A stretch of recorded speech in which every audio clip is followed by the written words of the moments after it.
ada raja, nggak boleh nunduk. Sementara yang pakaian tradisional kita, raja-raja kita itu dia pakai ini, dia harus dodok jalan, harus kayak gini, gitu. Nah, di masyarakat pantun itu nggak berlaku kayak gitu tuh. Nah, oke, kita balik lagi. Nah, pemakaian pakaian Eropa ini menjadi identitas politik, sehingga banyak bangsawan kita, bangsa Jawa waktu itu ingin memakai pakaian Eropa hanya untuk menegakkan badannya. Sampai akhirnya pelukis siapa namanya? Raden Saleh ya kalau nggak salah ya? Bener nggak sih? Bentar. Takut salah ya?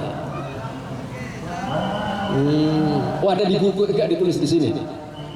Ya kalau nggak salah itu Raden Saleh, dia memesan pakaian Eropa ke orang Belanda, tapi ditolak. Akhirnya dia mendesain pakaiannya sendiri, bayangin. Mendesain pakaian sendiri, terus dijahit, terus dia pakai, terus diketawain sama orang Eropa.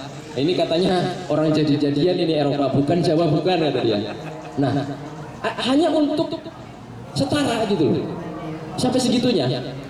Nah, kemudian Perang Jawa, ini pemberontakannya ya, untuk melawan identitas pakaian tadi itu sebagai identitas politis yang sifatnya politis. Itu Pangeran Diponegoro, dia ketika memperlakukan tawanannya itu harus memakai pakaian Jawa, terus ngomongnya pakai bahasa Romo Injil, Romo halus. Pokoknya nggak peduli mau Eropa, orang Belanda, harus pakai bahasa Jawa, harus ada anggung. Itu balasannya Pangeran Diponegoro. Nah, sampai kemudian namanya, istilahnya Pangeran Diponegoro itu, sebentar saya akan cek, bahasa ayam kalau nggak salah. Mereka memakai bahasa ayam katanya, bahasa yang rendah gitu. Kenapa tidak menghormati bangsawan terdidik di Jawa gitu loh. Paling nggak pakai bahasa yang lebih halus lah gitu loh. Kenapa pakai bahasa ayam, istilahnya Pangeran Diponegoro waktu itu. Sampai kemudian bangsawan Eropa ini menaikkan gradenya sedikit, jadi bahasa Melayu rendah gitu loh. Nah, bahasa Melayu rendah inilah yang dikritik oleh R.A. Kartini. Kurang sopan nih orang ini. Dia sudah berani mengkritik, karena mungkin dia juga bangsawan kan. Bayangkan kalau sudah kelas bawah, mungkin sudah dipenjara, udah digebukin itu. Artinya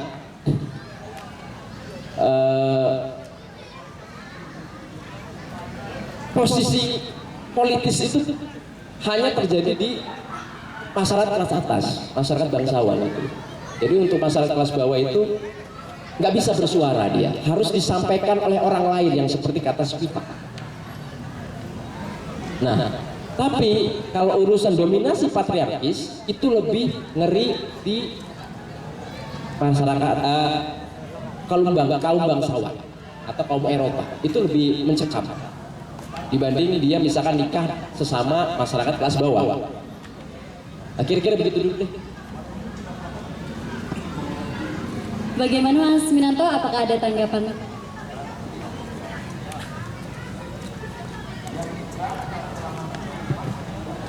Oke, terima kasih Mas Kedung atas jawabannya, menarik sekali. Saya jadi terbawa ke bacaan-bacaan yang lain juga soal bagaimana posisi perempuan Jawa di masa-masa kolonial gitu.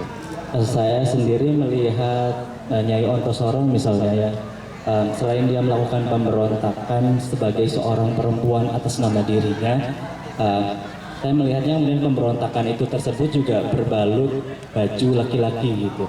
Dalam arti kita tidak bisa mengabaikan posisinya dia sebagai bangsawan, katakanlah gitu. Dia gundik pada awalnya, tapi kan dia juga terdidik, satu, dua, dia memiliki kapital modal untuk melawan gitu, sehingga posisi kelas Nyai Ontosoro ini memberikan pengaruh bagaimana dia bisa menyuarakan dirinya sendiri meskipun pada akhirnya kalah gitu. Nah, ada novel lain yang kemudian saya baca juga. Ini novel Belanda, judulnya Liefde den Ich. Itu sudah diterjemahkan dalam bahasa Indonesia yang berjudul Lebih Putih Dariku. Karya keturunan asli Belanda, generasi kedua. Yang menarik dari novel itu adalah kemudian dia membandingkan posisi perempuan ini dari dua kelas yang berbeda. Jadi pada mulanya dia adalah kelas bawah yang hidup di lingkungan keraton Jogja gitu, dan melihat patriarki itu seolah-olah mencengkeram kehidupannya dia. Dia dipaksa menikah dengan lelaki pilihan orang tuanya. Gitu. Tapi pemaksaan itu kemudian dia tolak gitu atas kesadaran atas otoritas tubuhnya dia sendiri. Maka dia kemudian kabur dari lingkungan keraton tersebut dan memilih untuk menjadi gundik gitu. Ternyata pada akhirnya salah dugaannya dia gitu. Lingkungan keraton yang sangat patriarkis itu ternyata lebih lagi patriarkis ketika masuk ke dalam lingkungan kolonialisme Belanda. Novelnya sangat tragis sekali. Tapi kemudian gini, kalau kita melihat arah selanjutnya ya dari apa yang dikatakan oleh Spivak bahwa perempuan itu tidak sepenuhnya bisa bicara atas dirinya sendiri, dia harus diwakilkan sama orang lain. Nah, novel itu mencerminkan itu banget gitu. Kadang kemudian problemnya adalah kita sebagai penulis laki-laki itu kan berusaha untuk menuliskan tubuh perempuan atau ya mengamplifikasi suara perempuan, dan itu saya minta pendapatnya aja ke Mas Gedung ya, apakah kemudian ini semacam menjadi beban gitu buat kita sendiri apa ya dalam hal mengambil jatah suara perempuan itu gitu, instead of daripada memberikan keluasan kepada perempuan untuk menyuarakan suaranya sendiri gitu, atau bagaimana gitu. Ini semacam apa ya, semacam pengakuan dosa juga sih ketika saya terus-terusan menulis isu perempuan itu. Saya khawatir ya saya merasa tidak cukup aja gitu. Bagaimana dengan Mas Gedung sendiri?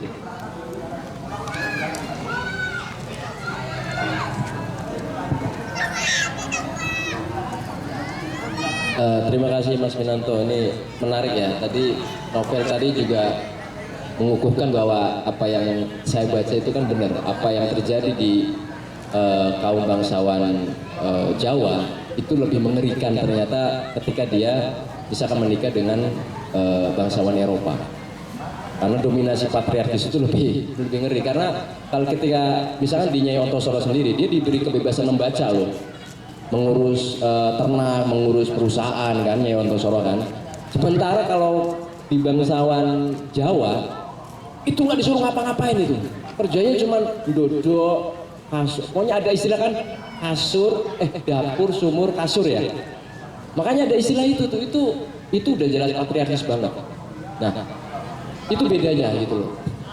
Makanya Raffles tuh pengen mencoba menghilangkan, menurut dia tuh iming-iming mungkin, entah misalkan fakta yang terjadi bukan berbeda, itu lebih berbahaya menurutku, karena ini yang diambil adalah isu-isu isu-isu etnis yang dipecah-pecah gitu loh, diadu domba, itu mengerikan. Nah saya pun sendiri ketika menulis tentang perempuan gitu ya, itu juga beban banget gitu loh. Makanya saya mengambil siasah Mas Minanto. Saya mengadopsi teorinya Bakhtin yang polifonik itu. Jadi ada narator yang berbicara, kemudian saya memberikan ruang untuk setiap tokoh itu berbicara, termasuk perempuan itu gitu loh. Saya mencoba itu gitu loh. Jadi polifoniknya Bakhtin itu saya pakai gitu loh. Kemudian selain Bakhtin saya juga memakai teori dramanya Bertolt Brecht yang alienasi itu. Bagaimana kita disadarkan oleh bahwa ada fakta lain loh yang kita harus lihat di sekitar kita gitu loh. Nah, dua perangkat itu yang saya gunakan, saya pakai gitu. Tapi tidak sepenuhnya saya pakai ansih gitu loh. Jadi saya hanya mengambil teori itu sebagai perangkat yang saya ambil sesuai kebutuhan saya gitu loh, dalam menyiasati itu, beban itu. saya sebenarnya punya harapan gitu, ada penulis misalkan di Indramayu, dia bisa menyuarakan dirinya sendiri, sehingga apa yang dikatakan spivak itu tidak terjadi gitu loh. Jadi harus bagaimana perempuan itu harus bisa menyuarakan dirinya sendiri, dan itu juga butuh kerja keras gitu untuk riset dan lain sebagainya gitu, sehingga dia bisa mewakili suara perempuan dan dia bisa bersuara gitu loh, tidak menjadi subaltern lagi, tidak menjadi tubuh yang terjajah gitu. Mungkin itu ya Mas Winanto ya, oke ya. Jadi jangan jadi subaltern ya. Oke, baik, terima kasih Mas Winanto yang sudah bertanya dan menanggapi. Selanjutnya, barangkali ada yang ingin ditanyakan dan atau ada yang ingin menanggapi, dipersilahkan. Teh Gusti mau tanya? Boleh, Teh Lina ya. Teh Lina ini merupakan Duta Baca Kabupaten Indramayu tahun 2023. Oke, selamat malam Kang. Izin bertanya, tadi kan sudah dijelaskan ya terkait bangsawan yang bisa dibilang tamak akan poligami ya. Nah, sebenarnya apa sih yang melatar belakangi kaum bangsawan ini sehingga mereka sangat kuat sekali gitu, menjunjung tinggi banget akan poligaminya gitu, dan juga terhadap patriarkisnya ini sangat tinggi gitu. Bagaimana Kang?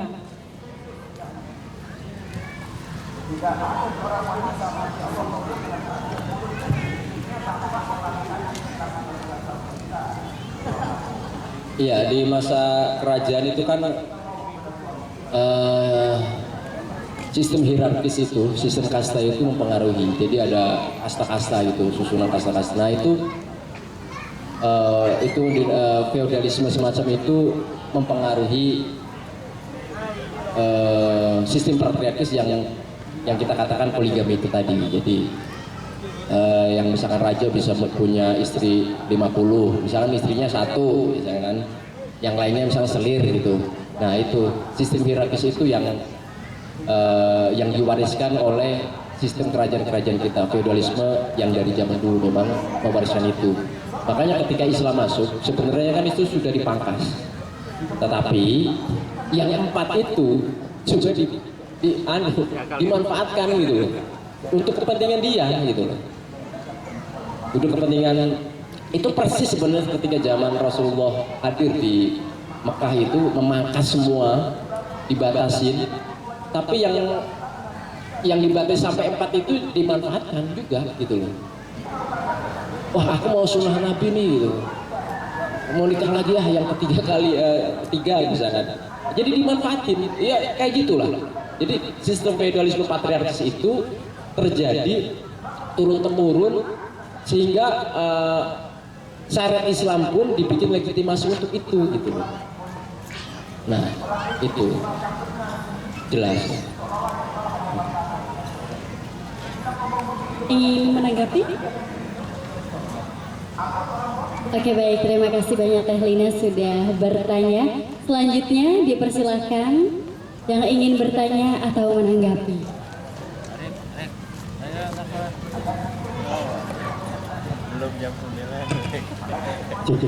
Mohon izin Mas menambahkan mengenai apa yang telah disampaikan tadi. Sebelumnya perkenalkan, nama saya Muhammad Salah. Terima kasih Mas atas pemaparannya mengenai gadis pantai utara Jawa, upaya mencari wajah asli perempuan. Berkaca daripada apa yang saya baca di naskah Junti, Mas Kedung mohon izin sebelumnya. Jadi dalam naskah tersebut tercermin jelas bahwa perempuan di Indramayu khususnya memiliki semangat emansipatoris ya, dalam menentang dominasi patriarkal, dalam menentang dominasi simbolik. Karena dalam naskah tersebut termaktub bahwa Nyi Junti yang merupakan putri dari Sunan Gunung Jati menolak lamaran yang diajukan oleh Pangeran Yangsang. Pangeran Yangsang ini putra mahkota dari Kerajaan Palembang. Kenapa beliau menolak? Karena efikasi jalinan hubungan politik antara Cirebon dan Palembang ini tidak terlalu ada implikasi katakanlah seperti itu. Sedangkan dengan Dampu Awang, ketika Dampu Awang mengajukan lamaran kepada Nyi Junti dan Sunan Gunung Jati menerimanya, ini kemudian tetap Nyi Junti menolaknya. Walaupun Sunan Gunung Jati yang mencoba untuk memaksa Nyi Junti untuk kemudian menerima. Karena ini punya efikasi secara politis dengan Tionghoa. Karena Dampu Awang sendiri merupakan jubir daripada Cheng Ho waktu itu, abad 15, Laksamana Cheng Ho. Sehingga dari penolakan tersebut geramlah siapa tadi? Dampu Awang. Geram dalam arti mengkel lah, Jawa ini dari Melayu, mengkel, tunggal katakanlah seperti itu mas. Sehingga terjadilah intrik. Nyi Junti kemudian melarikan diri, akan tetapi dalam pelariannya tertangkap oleh Dampu Awang. Ketika tertangkap, dia mengajukan syarat. Ya sudah mas, katanya. Sampai saya terima lamarannya, akan tetapi tolong buatkan kerajaan di Benda Karangampel, katakanlah seperti itu. Ini naskah Kitarka kalau nggak salah dari almarhum Kitarka. Dan itu selesai dibangunkan. Kesultanannya, kerajaannya, bangunannya. Lari lagi nih Junti ke Segeran, kalau nggak salah, yang saya baca ke Junti, ke Barongan Menteri. Dampu Awang cerdik, dia melemparkan koin emas supaya pengikut Nyi Junti ini, 40 pengikut Nyi Junti ini kemudian memungutnya, sehingga keluarlah beberapa dari pengikut Nyi Junti tertangkap kembali. Dan Nyi Junti mengajukan persyaratan lagi, mas ya sudah ini yang terakhir, silahkan babat alas roban ini, nanti sampai saya terima lamarannya. Sudah dibabat semua alas robannya, tapi masih saja ditolak. Malah Nyi Junti melakukan perlawanan yang lebih bengis dengan memotong rambutnya menyerupai laki-laki. Mohak lamun orang lamun sekian beberapa kali ya. Mulet beberapa kali. Sehingga ya semakin geramlah Dampu Awang. Ini menandakan bahwa Nyi Junti sebetulnya memiliki ya semangat emansipator terhadap perlawanan budaya patriarkal, budaya dominasi simbolik atas tadi pengaruh politik Kesultanan Cirebon yang notabene yang pada saat itu dipimpin oleh ayahnya sendiri Sunan Gunung Jati.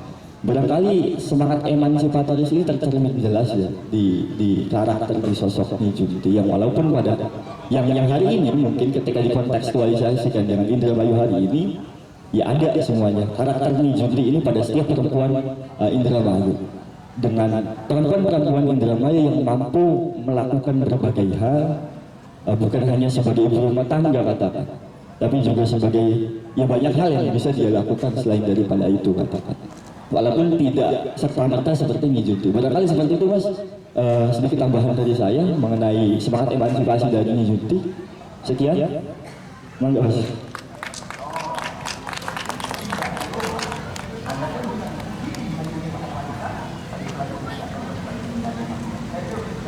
Ya, terima kasih mas ya. Ini juga terjadi di Endang Dharma Ayu ya itu. Tapi itu yang sekali lagi yang saya sisir itu mesti kelas bangsawan yang bisa bersuara begitu ya, termasuk Endang Dharma sendiri kan, yang konon juga itu Nyimas Gandasari gitu. Sama Nyimas Ganda juga dia bisa bersuara, bisa menjadi panglima perang. Dia punya tawaran bergening di posisi itu gitu. Tapi kan masyarakat bangsawan itu kelas atas dia kan. Nah, yang saya tanyakan tuh yang apa yang terjadi di masyarakat kelas bawah. Itu yang saya gelisahkan itu sebenarnya. Nah, Endang Dharma Ayu itu sebenarnya sudah membongkar itu semua gitu loh di babat Dermayu.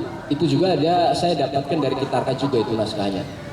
Bahwasanya Endang Dharma itu membabat alas ketika Wiralodra pulang ke Bagelen. Dia membabat alas, kemudian dia memberikan kreativitas di masyarakat setempat.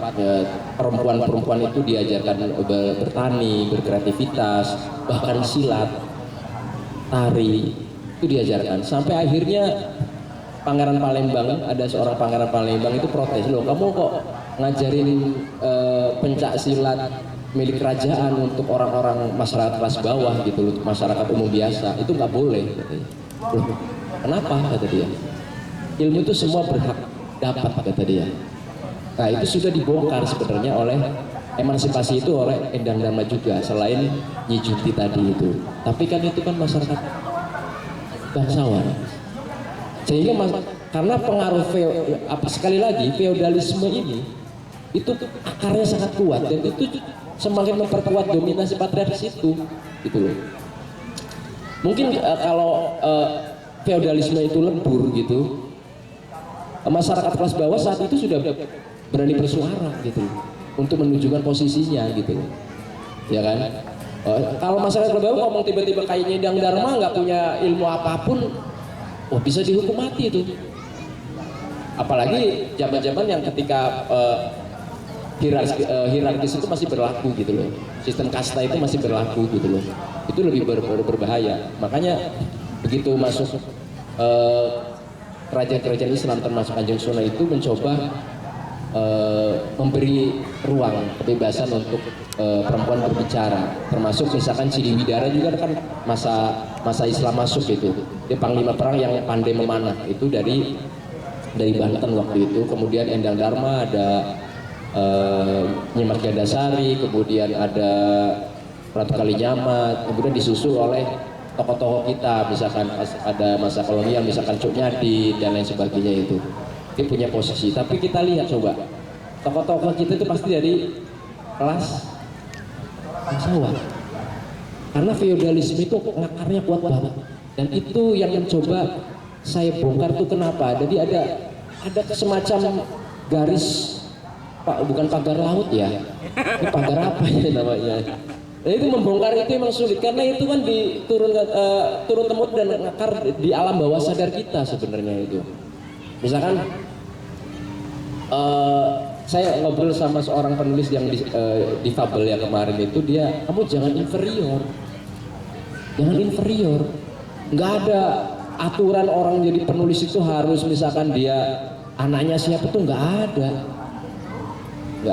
Loh aku tuh anaknya petani, tapi aku bisa punya posisi gitu loh. Juga teman-teman yang lain dia bisa punya posisi asal kita punya perangkat keilmuan yang memadai untuk bisa diterima di posisi itu gitu loh. Jadi siapapun bisa, termasuk perempuan tentunya gitu loh, bisa. Jadi di zaman modern aja misalkan kita ada orang pacaran itu, dominasi laki-laki masih ada gitu.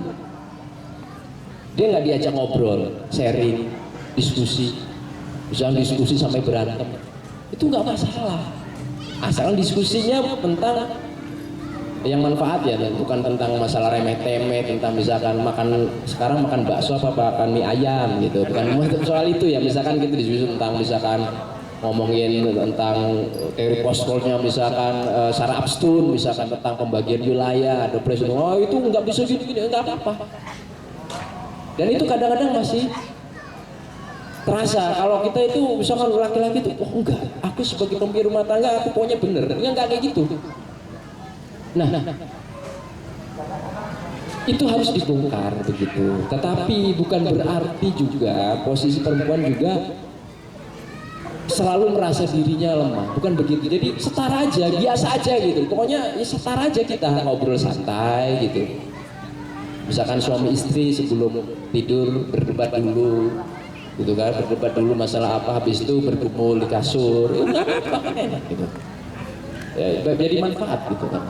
Ya mungkin itu sih artinya kita sendiri yang harus membongkar itu ya, untuk membongkar feodalisme yang turun temurun dan mengakar di masyarakat kita gitu. Bayangkan kita itu kalau masyarakat bawah, sampai sekarang masih ada itu. Kalau ada bupati, gubernur mesti, oh ya gitu.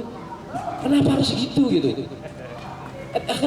Di kepala aku itu sampai sekarang nggak masuk akal gitu loh, nggak ngerti. mau presiden mau apapun nggak peduli kalau aku. Serius. Ini kita itu masih berpikir begitu gitu loh. Makanya saya tuh sebel banget ketika misalkan siapapun misalkan mau dia kepala dinas atau mengantor dia udah kayak gini tuh mau tempeleng rasanya gitu. Loh, kenapa dia kok merasa berada kayak seolah di atas saya gitu? Kita tuh setara loh, gitu loh. Dan itu banyak terjadi di kita. Pak, anu loh Pak, ini proposal enggak ini Pak. Biasa aja Pak, ini proposal. Duitnya dari rakyat. Oke Pak, ya saling menghormati aja, bukan berarti kita songong juga enggak gitu loh. Kita saling menghormati, kita setara, kita berdiri sama rata sama kita. Gitu aja, gitu loh. Itu namanya akhlak, gitu loh. Kalau mungkin Ning Alfa bisa menjelaskan bagaimana akhlak ya. Mungkin di akidah akhlak mungkin ada mana Ning Alfa?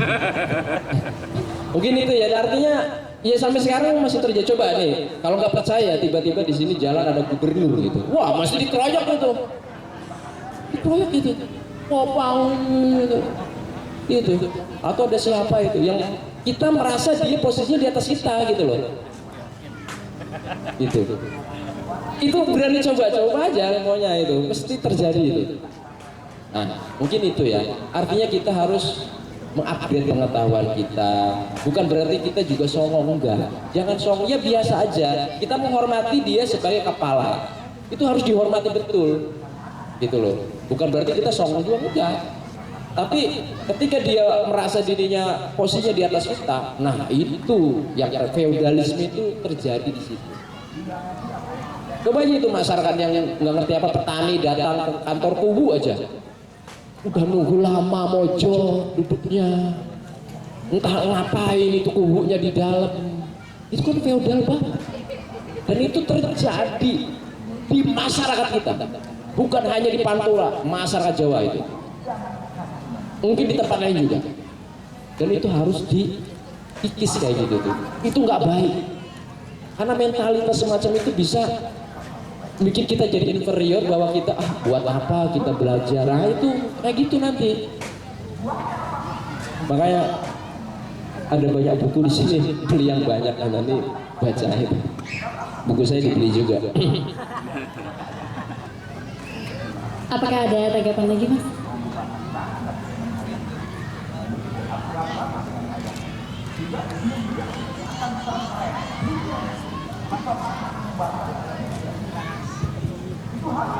Izin Mas, sekali lagi Mas.